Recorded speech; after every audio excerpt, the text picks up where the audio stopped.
Amém? Glória a Deus. Então, mas o Senhor está nesse lugar. E é isso que importa para cada um de nós. É a presença de Deus aqui. Não teria sentido esse culto, essa reunião, sem a presença do Senhor. Hoje pela manhã e durante todo o dia, eu passei meditando no Salmo de número 62. Eu vou ler aqui o Salmo 162 e o Salmo 100, os dois primeiros versículos. Um é porque falou comigo o dia inteiro. Salmo 62 diz assim: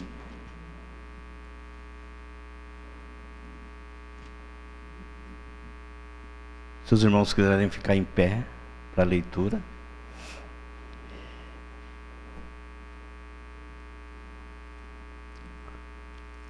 Primeiramente, boa noite para vocês, né?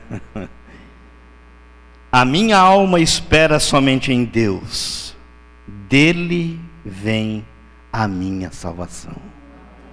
Só Ele é a minha rocha e a minha salvação. É a minha defesa, não serei grandemente abalado. Para os dias que estamos vivendo, de tantas apreensões, de tantas preocupações, de tantos cuidados, muitas vezes de tantos temores, nos lembremos que a nossa vida, a nossa alma, todo o nosso ser deve esperar somente em Deus. É dele que vem o nosso livramento. Amém? E o Salmo de número 100, o salmista nos conclama a algo que vamos fazer aqui agora. Que ele diz: celebrai com júbilo ao Senhor, todos os moradores da terra. Servi ao Senhor com alegria e apresentai-vos a Ele com canto. Vamos cantar ao Senhor. Mas o desejo do meu coração é que não somente seja um cantar somente, que seja um louvor, uma adoração, que brote, que seja fruto de lábios que professam o nome do Pai.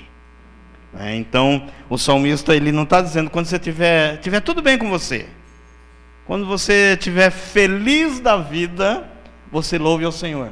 Não, ele não está levando em consideração o nosso estado emocional. O Espírito Santo não está levando isso em consideração. O Espírito Santo está dizendo: celebrai com júbilo ao Senhor. Talvez seu dia tenha sido um dia difícil, tenha sido um dia com problemas. Celebre. Ainda que no comecinho pareça que isso sai assim meio, sabe, o carrinho numa primeirinha, uma segunda, depois vai. Aí depois do primeiro cântico já embala, e aí a gente louva o Senhor, e isso é agradável a Ele. Amém? Vamos orar. Nosso Deus e nosso Pai, te agradecemos por estar na Tua casa. Te agradecemos por estarmos aqui reunidos para adorar o Senhor. Senhor, a nossa alma, ela espera somente em Ti, porque é do Senhor que vem o socorro, é do Senhor que vem a salvação, é do Senhor que vem o livramento. E nessa hora nós pedimos ao Senhor, pelo poder do Teu Espírito e o nome de Jesus, que o Senhor nos capacite a oferecer o melhor da nossa vida na Tua presença. Em nome de Jesus nós louvamos o Senhor, e em nome de Jesus cantaremos louvores ao Teu nome. Obrigado, Senhor, para a glória do Senhor. Amém. Vamos adorar ao Senhor. Ele é merecedor e Ele é digno de toda a honra, de toda a glória e de toda a adoração. Boa noite, igreja. E como nós vamos adorar esse nosso Deus? Porque Ele é o nosso general. Amém?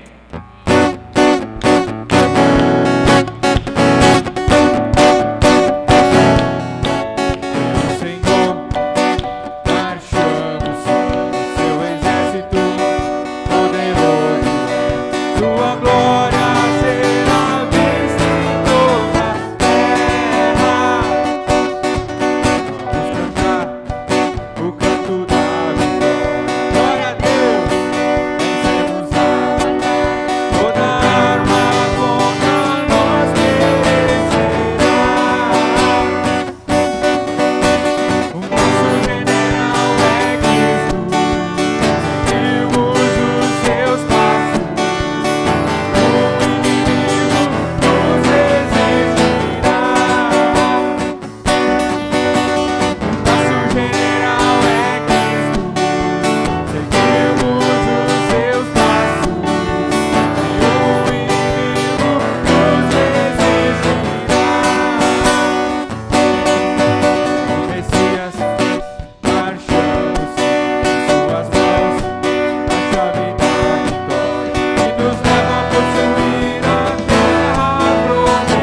Glórias a Deus.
Eu acho que nós temos que fazer algo bem especial para Deus nessa noite, que é agradecer.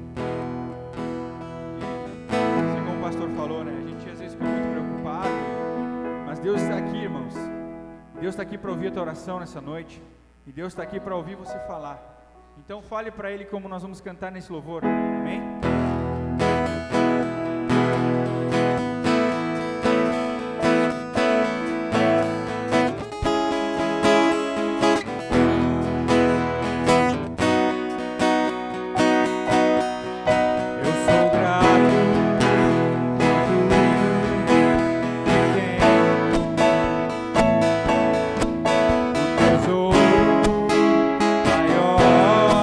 Desse mundo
bendizendo o Teu nome nessa noite, Pai.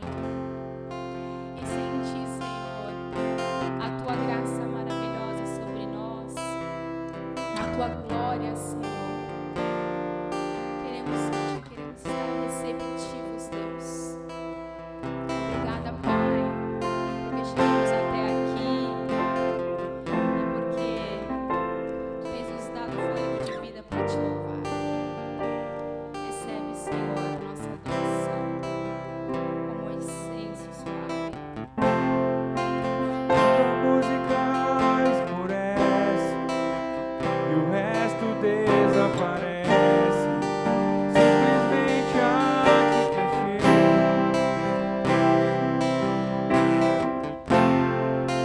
ansiando oferecer algo de valor para abençoar teu coração. Mais que uma canção eu te darei, pois apenas uma canção não é o que queres de mim, oh Deus. Mais profundo busca, Senhor, os olhos podem ver. Queres meu Cante ao Senhor, cante ao Senhor. Estou voltando à essência da adoração, e a essência és tu, a essência és tu, Jesus. Oh, me perdoa pelo que eu fiz dela, e a essência és tu, a essência és tu,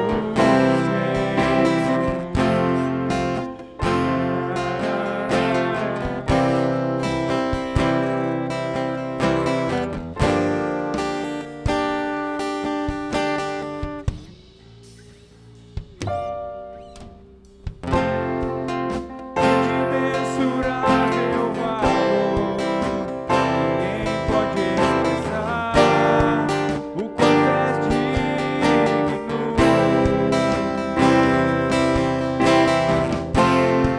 Embora eu seja pobre, Pai, tudo que tenho é teu, cada fôlego meu.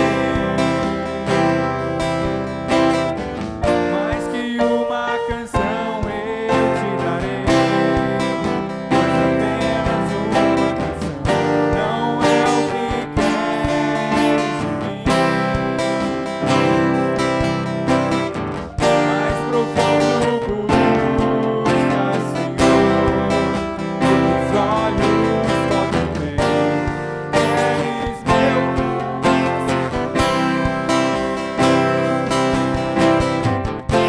Estou voltando à essência da adoração, e a essência és tu, a essência és tu, Jesus.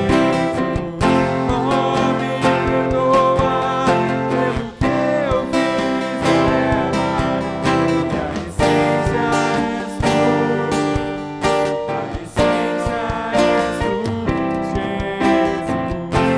Estou voltando à essência.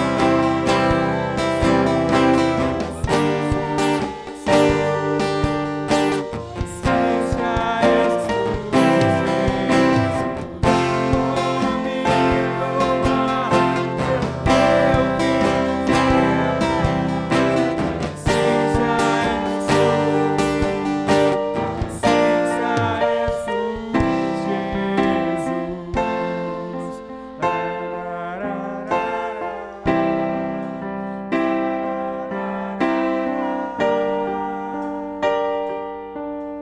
A essência és tu, Jesus. Nós te agradecemos, Deus, porque tu és a essência deste lugar, Deus. Tu sempre foi, tu sempre serás, Pai. Por isso entregamos tudo que somos, tudo que temos, Pai. É tudo teu. Seja para a tua honra e para a tua glória, Deus.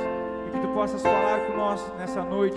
Abençoa, Pai, quem vai pregar essa Tua palavra. Abençoa os nossos corações, para que nós possamos abrir os nossos corações para ouvir aquilo que Tu tens para falar nessa noite. Entrega a nós o Teu recado e que o Teu Espírito Santo tenha liberdade de agir no nosso meio. Assim oramos a Ti, ó Deus, em nome de Jesus. Amém.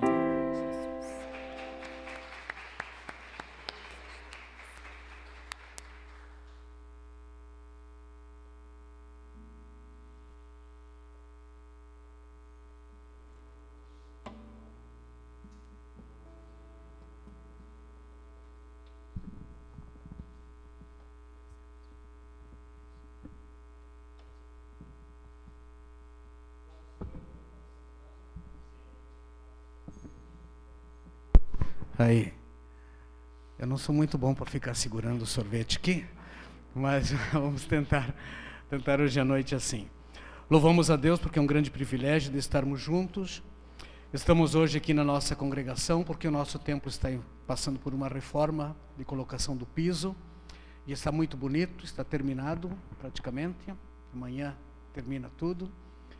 E nós somos muito gratos a Deus porque muitas pessoas voluntárias foram lá trabalhar, né? E está muito lindo. Ganhamos o piso, ganhamos a mão de obra, ganhamos tudo, né? Então Deus tem nos abençoado muito e louvamos a Deus por esse um grande privilégio do povo de Deus, que recebe certas bênçãos, às vezes totalmente inesperadas, mas a graça de Deus é assim que se manifesta. Vamos abrir a nossa Bíblia e ler apenas um versículo, Evangelho de Marcos, capítulo 1, versículo 1. Mas antes disso, nós vamos ainda ficar em pé mais uma vez. Não sei se os irmãos todos já estão sabendo, mas a irmã Edith, ela teve um acidente, né, muito grave. Ela caiu da escada e ela fraturou 7 costelas, né, e bateu a cabeça, está internada porque tem um sangramento na cabeça e parece que tem outros problemas ainda na perna. Então nós precisamos orar por ela para que Deus abençoe, tá? Vamos clamar ao nosso Deus que Ele estenda as suas mãos de bênção, suas mãos de misericórdia, e o nosso Deus é assim, né? E cada pessoa pode também agora pedir a sua oração, falar com Deus a respeito de sua necessidade, porque nosso Deus é um Deus que ouve e também atende, né, quando nós lhe pedimos as nossas coisas. Então vamos falar com o Senhor. Pai eterno, eu quero te agradecer em nome de Jesus, porque nós temos esse privilégio de, como igreja e como seres individuais, como pessoas, chegar na tua presença para falar contigo a respeito das nossas necessidades, a respeito dos nossos problemas, a respeito das nossas dores e a respeito da nossa vida íntima e a respeito de nossos pecados. Nós louvamos o teu nome porque tu és um Deus que nos ouve. Não importa o que estamos passando, tu és um Deus que nos ouve. E por isso temos essa confiança de chegarmos na tua presença para te falar do que precisamos. Mas nessa hora queremos especialmente interceder pela irmã Edith. Põe a tua mão abençoadora sobre a sua vida, Pai, trazendo restauração, trazendo saúde, trazendo de volta a tua serva para a sua casa. Estende a tua mão poderosa, médico dos médicos, sobre aquela vida. Nós te pedimos em nome de Jesus. Amém.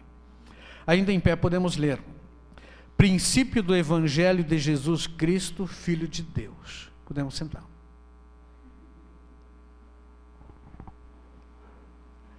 Eu estava lendo essa passagem. Na verdade, o Evangelho de Marcos é o menor evangelho da Bíblia. E segundo os estudiosos, Marcos é o evangelho que foi base para os outros evangelhos. O Evangelho de Lucas é uma investigação a respeito de tudo aquilo que Jesus fez e ensinou.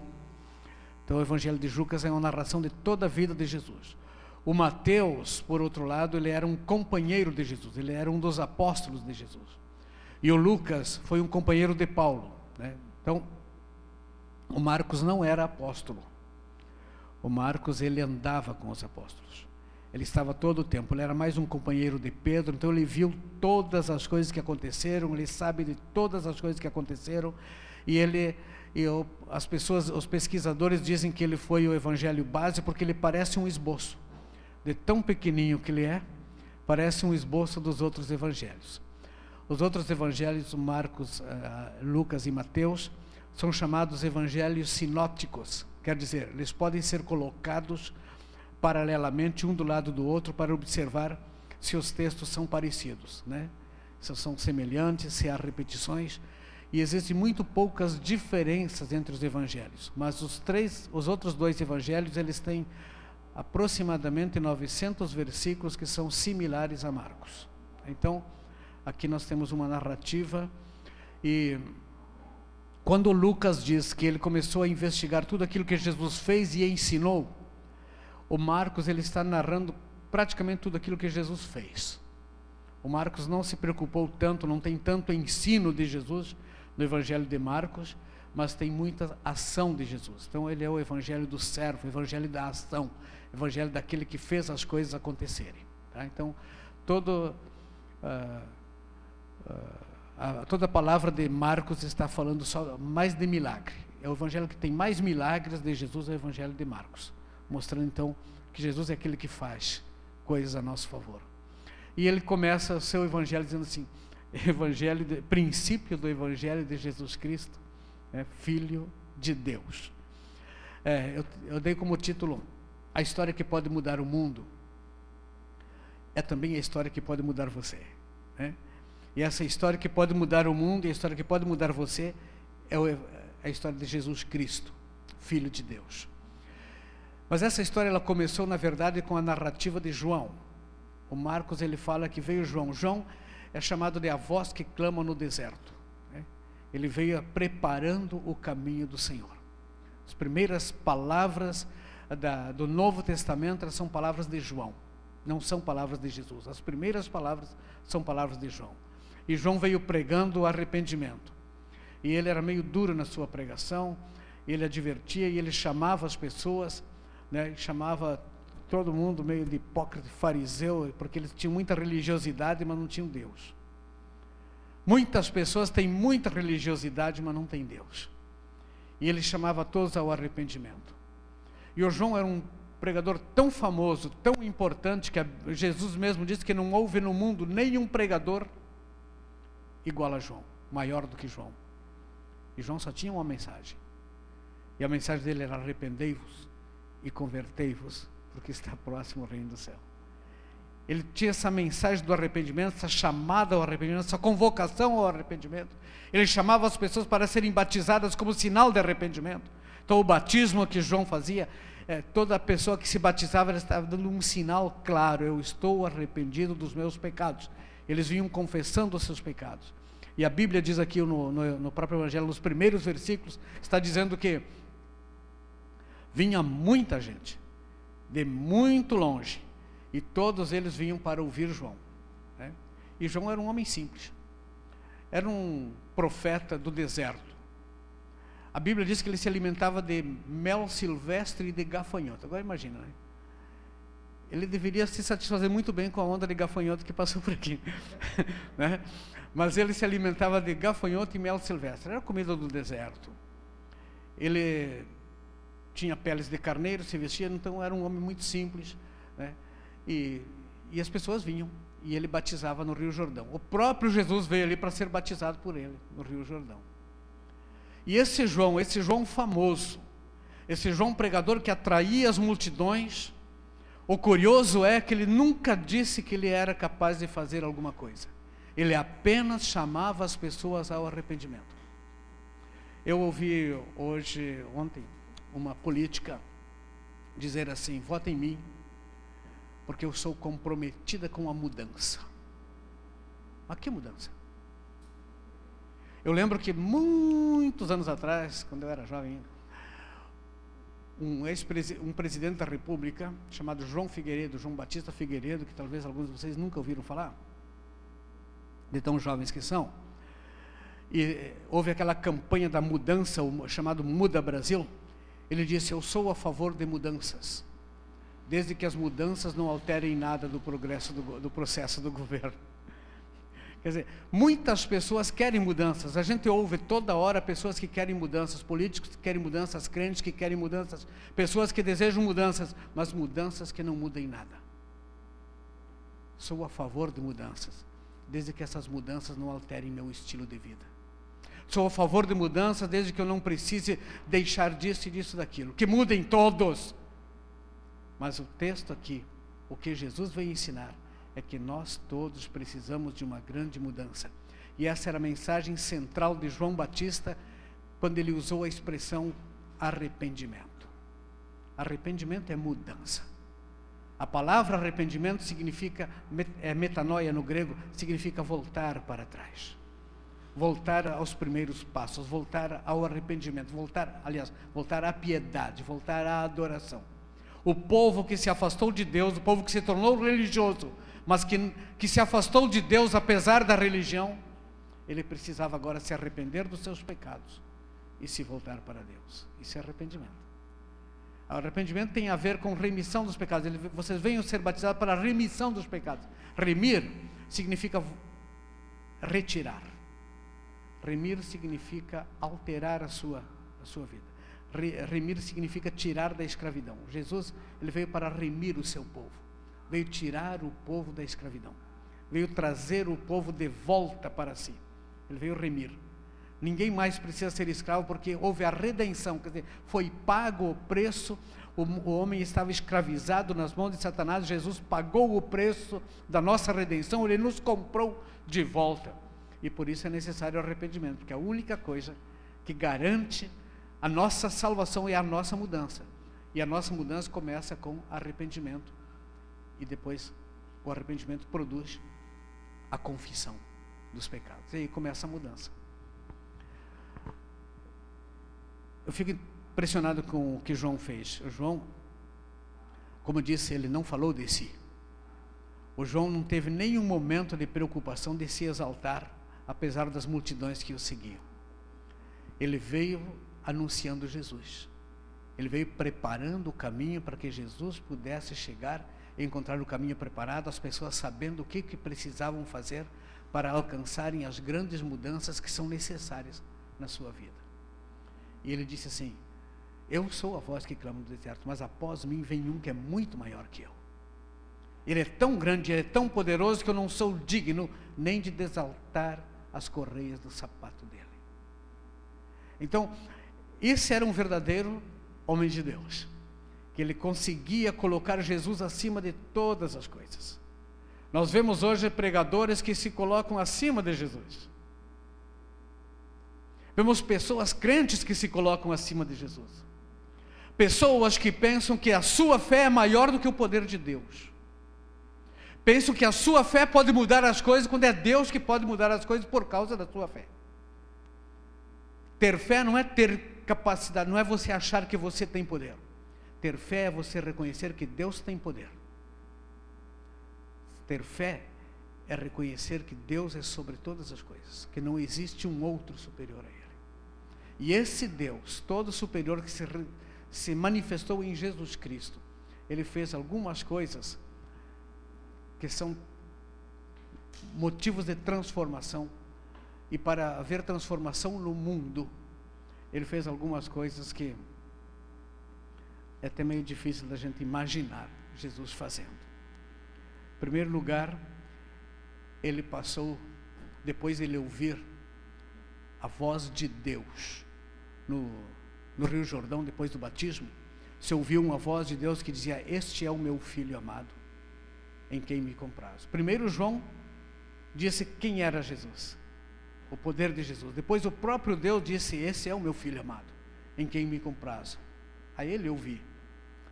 Esse Jesus, que era o Filho de Deus, que foi declarado Filho de Deus, que foi reconhecido como o homem todo-poderoso, como aquele que podia fazer as grandes mudanças que o mundo e que as pessoas necessitavam. Esse mesmo Jesus, a primeira coisa que ele fez, ele foi para o deserto, foi levado para o deserto, foi passar por uma grande provação no deserto. Ele passou por jejum, ele fez muita oração, ele foi tentado pelo diabo, e ele teve uma grande batalha no deserto por causa da tentação, que o diabo lhe tentou 3 vezes, com coisas que são tentações para todos nós ainda hoje. A primeira tentação era: transforma as pedras em pão, mostra a tua capacidade, mostra o teu poder. E nós hoje gostamos muito de mostrar o nosso poder, mostrar do que nós somos capazes. Nós somos pessoas que podemos cair na cilada do diabo com muita facilidade, porque nós temos vontade de provar que nós somos capazes de fazer alguma coisa. E Satanás tentou Jesus justamente nisso. Mostra agora que tu tem poder. Se é que tem poder. Se és mesmo filho de Deus, mostra agora que tu tem poder. Transforma as pedras em pães. Jesus não transformou, porque não precisava mostrar poder. Nós não temos que provar nada para Satanás. Nós temos apenas que crer naquilo que está escrito.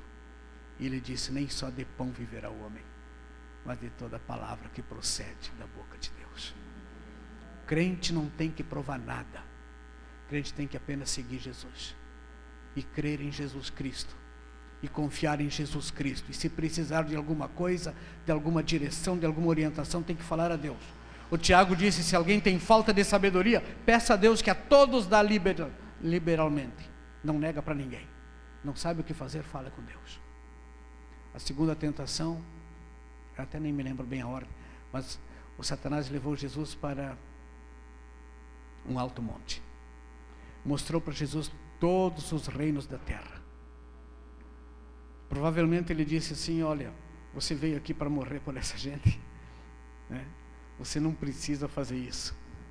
Ele quis aliviar Jesus de uma pena. É outra coisa que nós gostamos. Nós não gostamos de sofrer. Nós não gostamos de passar problema. Nós gostamos de vida mansa. Nós gostamos de tranquilidade. Nós gostamos de dinheiro no bolso. Nós gostamos que façam coisas para nós. Nós gostamos também de provar a nossa capacidade de sermos exaltados. Mas basicamente que nós não gostamos é de sofrer. Não precisa você fazer isso. Tudo isso, veja os reinos, tudo isso te darei. Você só faz uma coisinha simples: se prostrado me adorares. Jesus disse: somente o Senhor teu Deus adorarás, e só a Ele darás culto. Está escrito. Aí o diabo foi mais astuto e disse: também está escrito que tu darás ordem aos teus anjos ao teu redor, e eles não permitirão que te aconteça nada de ruim. Então tu és mesmo filho de Deus, te joga daqui. Levou ele no alto do templo: te joga daqui, e daí os teus anjos vão te aparar lá embaixo. Está todo mundo vendo, todos eles estão contemplando, e quando você se jogar, todo mundo vai pensar que você vai morrer. Quando você estiver lá embaixo, teus anjos vêm e te levantam. Vai ser uma glória, todo mundo vai te aplaudir. As pessoas querem, isso é o estímulo da nossa vaidade, da nossa segurança. Então nós somos tentados, e Jesus foi tentado e mostrou como é que se vence uma batalha. Ele passou por essa provação. O nosso rei, o transformador do mundo, ele passou pela provação no deserto. Muitas vezes nós também passamos por uma provação no deserto. E no deserto, quando vier a tentação forte de Satanás, o nosso desafio é ficarmos firmes na palavra. Nós não temos força em nós mesmos, mas a palavra tem força. A palavra de Deus não pode ser mudada. Nós precisamos aprender a confiar na palavra e a saber que aquilo que Jesus Cristo fala é verdade, e que nós vamos ser fiéis até a morte para ganhar a coroa da vida. Não temos que ter medo de nada, não temos que provar nada para diabo nenhum, e nem para nenhuma pessoa. Eu lembro que quando eu estava no quartel, disseram para um menino que se ele fosse homem de verdade, ele devia beber aquela garrafa de sangue. E ele, para provar que era homem de verdade, ele bebeu uma garrafa de sangue. Coisa mais nojenta. E precisava. Eu não bebi. Eu acho que precisa ser muito mais homem para recusar as ofertas do mundo, os desafios dos homens, do que para você fazer aquilo que eles estão pedindo, porque nós não temos que fazer aquilo que nenhuma pessoa pede, mas nós temos que fazer a vontade de Deus. A segunda coisa que esse grande transformador do mundo fez, a segunda prova pela qual ele passou, foi a prova da política. Ele foi levado perante Herodes, foi levado perante Pilatos, foi levado perante os sacerdotes, foi levado perante o Sinédrio, foi levado a todos os lugares e ali só faziam para ele perguntas políticas. E ele não caiu nenhuma cilada política. Ele não fez nada, não fez nenhum tipo de acordo. O Pilatos fez um acordo político. Politicamente o Pilatos queria salvar Jesus. Ele podia dizer para todo mundo: olha, eu tentei fazer de tudo. Não sou culpado, eu sou um bom candidato, né, à reeleição. Porque eu defendi Jesus enquanto os outros acusavam. Não fui eu o culpado da morte dele. Lavar as mãos é uma grande culpa. Lavar as mãos quando você tem poder. Não fazer nada quando você tem poder para fazer é uma grande culpa. Jesus passou pela prova política. E quando lhe perguntaram: tu és mesmo filho de Deus? Tu o dizes. Eu não tenho que provar nada para ninguém. Tu dizes. A terceira prova que Jesus passou foi a prova do Getsemane. A Bíblia diz que Jesus suou sangue de tanto orar. Seus principais companheiros dormiram na hora que ele mais sofria. Irmãos, quantas vezes você se sente sozinho? Quantas vezes? Quantas vezes, não sei se vocês conseguem imaginar, quantas vezes um pastor se sente sozinho? Quantas vezes um pastor que tem que responder a 100 pessoas, cada uma com seus problemas diferentes, com suas necessidades diferentes, e ele não tem com quem abrir o seu coração e contar suas lutas e suas fraquezas. Quantas vezes uma pessoa, por amor a outro, ela tem que engolir sapo?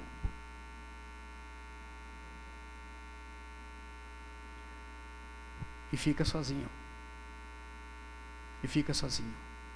Quem sabe você já ficou sozinho muitas vezes, precisando de um irmão que orasse por você, precisando do seu pastor orasse por você e o pastor não foi,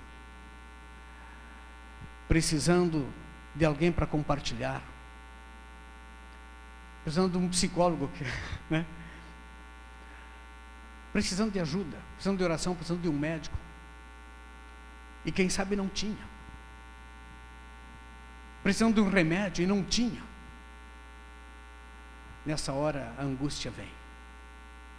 Jesus passou pela pior angústia para que nós soubéssemos que nós não vamos passar nada que ele não tenha passado primeiro. Não existe nenhum sofrimento, por maior que seja na sua vida, irmão, que Jesus não tenha passado primeiro. Eu fico imaginando que ali no Getsemane, as suas lágrimas e o seu suor, o seu sangue derramado, era por uma tristeza, porque ele observava que aquela multidão que corria atrás dele em busca de um milagre não estava nem aí para aquilo que estava para acontecer com ele, nem mesmo os discípulos. Quando ele disse para os discípulos que o Filho do Homem vai ser entregue, vai ser crucificado, vai ser entregue na mão dos fariseus, vai ser crucificado, vai ser sepultado, seus discípulos mais próximos, o Tiago e o João, chegaram para ele, em vez de dizer: puxa, nós estamos contigo, nós vamos morrer contigo, eles disseram: arruma um lugarzinho para a gente lá na glória, um na tua direita, outro na esquerda, se considerando melhores que os outros 10 apóstolos. Veja, aquela pessoa que você segue, às vezes ela está só pensando em si mesma. Agora imagina como Jesus se sentiu no Getsemane. Será que vale a pena morrer por essa gente? Ele veio para dar a vida. Mas a grande dúvida que havia no coração dele naquele momento: Jesus homem, vale a pena? Será que eu vou mesmo morrer por essa gente que não está nem aí para mim? Então ele ora: Pai, se possível, passa de mim este cálice. Contudo, seja feita a tua vontade.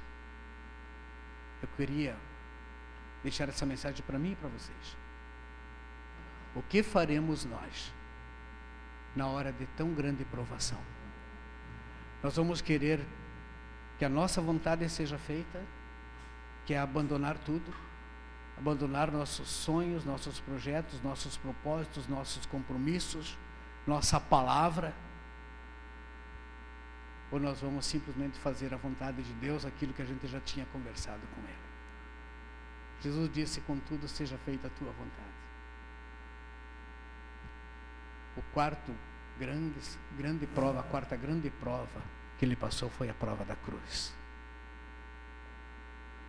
Ali na cruz, ele não apenas estava sofrendo pela coroa de espinhos, ele estava sendo desprezado. Não era apenas uma dor física, era uma dor do desprezo que as pessoas demonstravam por ele. Todo mundo gritando: prova que é Deus, mostra, desce da cruz, e jogavam vinagre nele, lança no peito, né? Cuspidas. Aí aqueles dois bandidinhos do lado se fazendo de santo ali: tira nós daqui, né? Se tu és mesmo Deus, prova que tu és Deus, desce da cruz e tira nós daqui, mostra, daí nós vamos crer em ti. Os incrédulos estão sempre querendo que Jesus prove alguma coisa.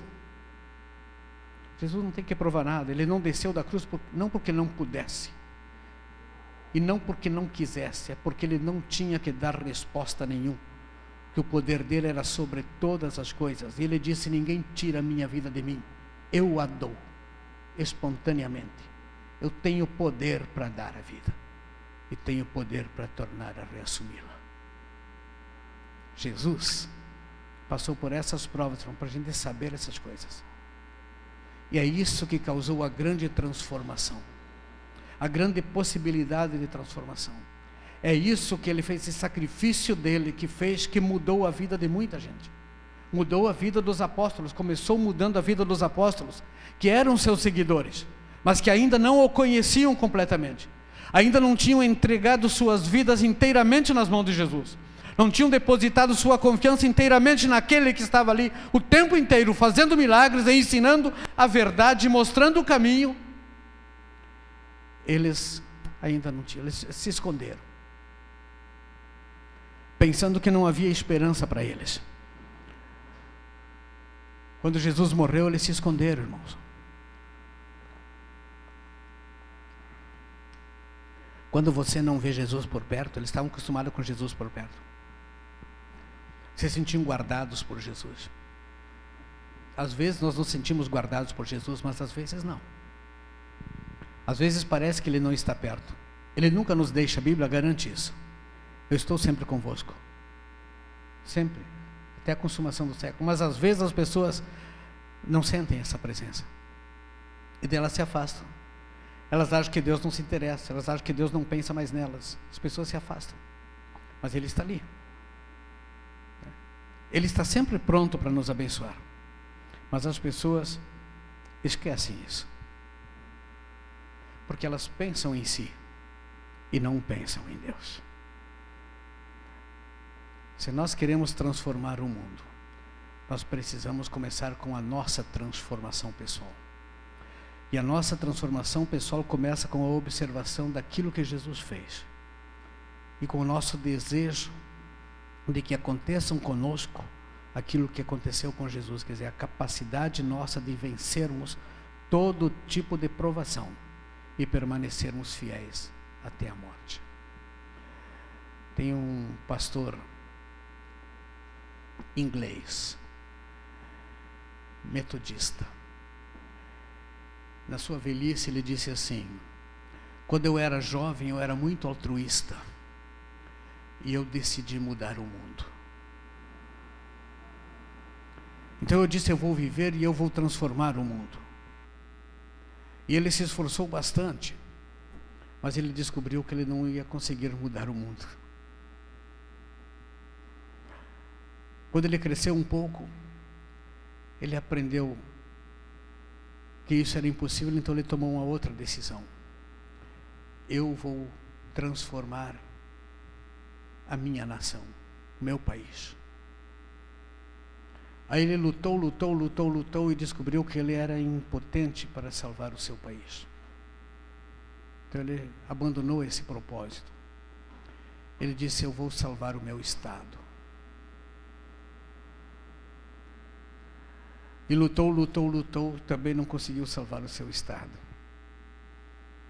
Aí ele foi diminuindo. Ele disse: eu vou salvar minha cidade, vou transformar minha cidade. Passaram-se mais uns anos sem sucesso nenhum. Aí ele disse: bom, eu vou salvar minha família. Aí ele descobriu que para transformar a sua família, ele precisava ser transformado primeiro. Ele disse: se eu tivesse começado tentando transformar a minha vida, transformando em primeiro lugar a minha vida, talvez eu tivesse transformado minha família. Se eu tivesse transformado a minha família, talvez eu tivesse transformado a minha cidade. Minha família ajudaria a transformar a cidade. E uma cidade transformada talvez pudesse transformar um estado. Mas nós começamos errado. Nós começamos querendo fazer aquilo que é maior e não fazendo aquilo que é necessário.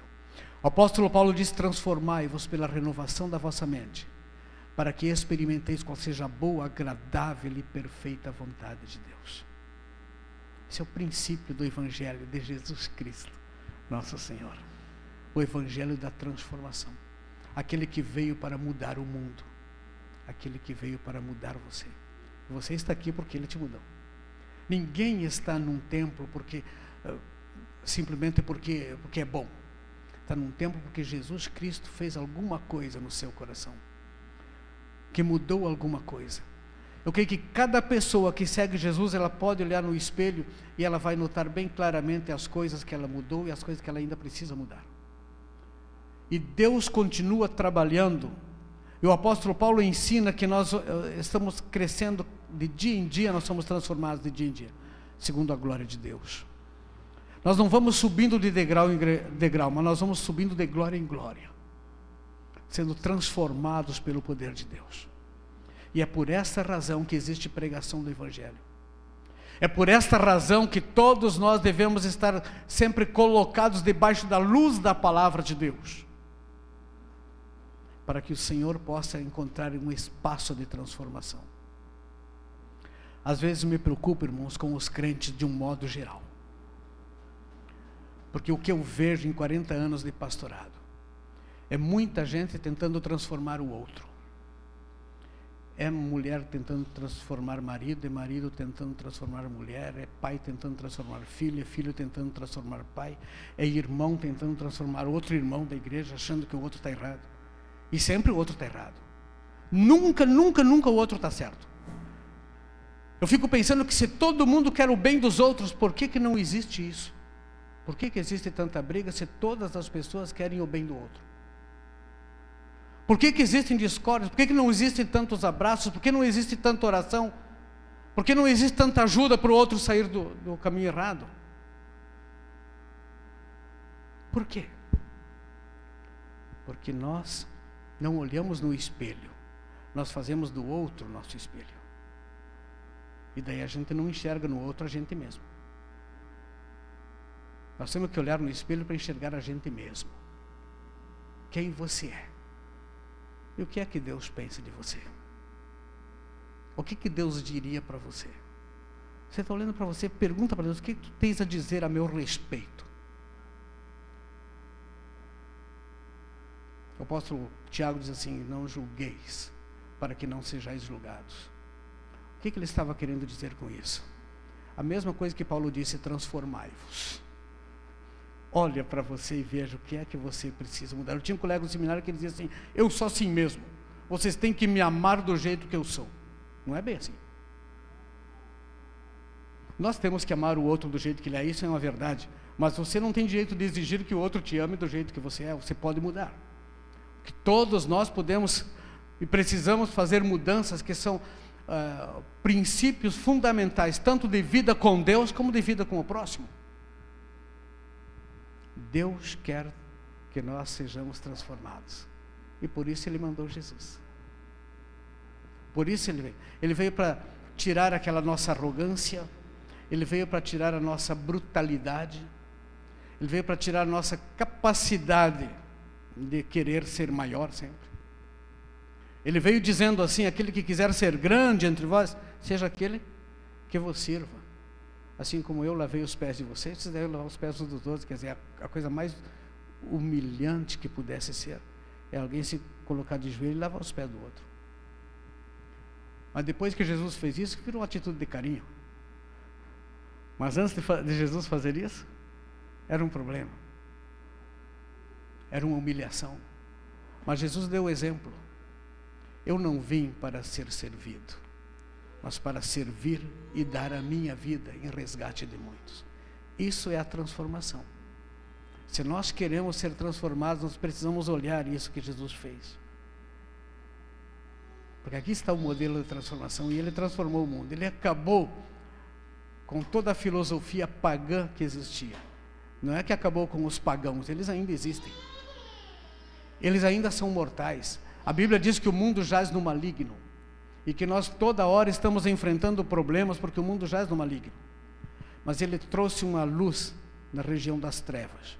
Essa luz brilhou, e aqueles que encontraram com Jesus encontraram a luz. Eles estão num outro caminho.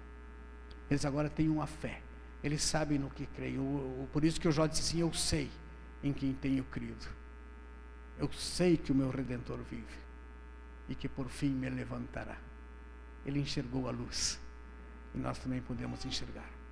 Não importa, meu querido irmão, o problema que você esteja, não espere que os outros façam alguma coisa por você, mas creia que Deus pode fazer tudo por você. Os outros não são culpados da nossa desgraça, da nossa tristeza, da nossa ansiedade. Eles não podem fazer nada por você, mas Jesus pode fazer qualquer coisa por qualquer um. O ensino da Bíblia é: ajudai-vos, levai as cargas uns dos outros. E que Deus nos ajude. Que Deus nos ajude nesse grande ministério, né? Nesse grande ministério.